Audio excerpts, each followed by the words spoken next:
हिंदी सारंगी इकाई 5 हरी भरी दुनिया चैप्टर 17 हवा। यहाँ पर हमारे पास एक प्यारी सी कविता है, चलो इसे पढ़ते हैं।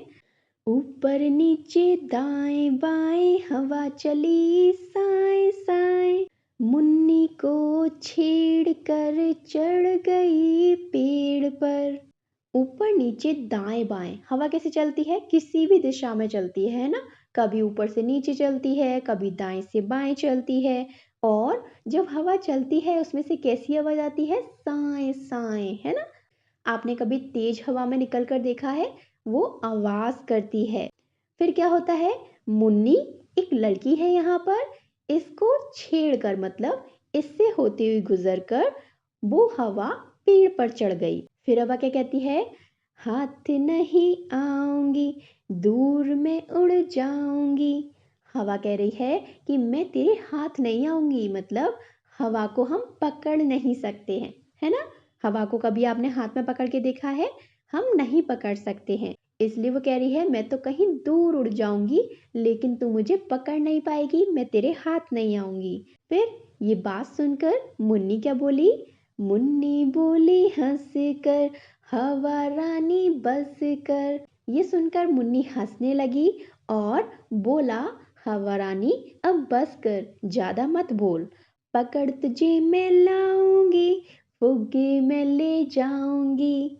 अब मुन्नी ने सोचा कि हवा को मैं कैसे पकड़ सकती हूँ, तो उसने कहा, हवा रानी तू ज्यादा मत बोल, मैं तुझे पकड़ के लाऊंगी। और फुग्गे मतलब बलून्स, आपने देखे हैं बलून्स में हम हवा भरते हैं, है ना।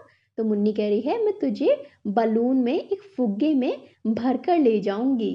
अच्छी लगी कविता? ये कविता शिवचरण सरोहा ने लिखी है। आगे बढ़ते हैं चित्रकारी। मान लीजिए कि मुन्नी ने हवा से भरे फुग्गे आपको दे दिए, आप उन फुग्गों से क्या करेंगे? सोचिए, चित्र बनाइए और कुछ शब्द भी लिखिए। कुछ शब्द नीचे दिए गए हैं, आप उनमें से भी शब्द चुन सकते हैं।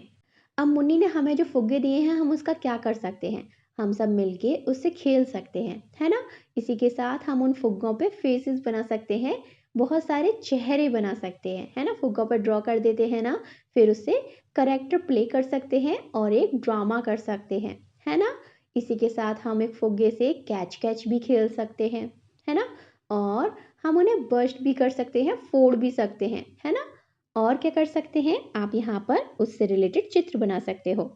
आगे बढ़ते हैं। चित्र में देखकर बताइए कि मुन्नी की बाईं और दाईं ओर उसके आगे और पीछे क्या क्या दिख रहा है। तो यहाँ पे मुन्नी कौन है? यहाँ पे मुन्नी है ये। सबसे पहले हम बताएंगे मुन्नी के दाईं ओर क्या है। दाईं का मतलब होता है सीधे हाथ पर। ओके, तो ये रही मुन्नी, उसके सीधे हाथ पर क्या है? मुन्नी के सीधे हाथ पर एक बड़ा सा पेड़ लगा हुआ है और लकड़ी की एक दीवार है ना। अब देखते हैं मुन्नी के बाईं ओर क्या है। बाईं मतलब उल्टी ओर क्या है।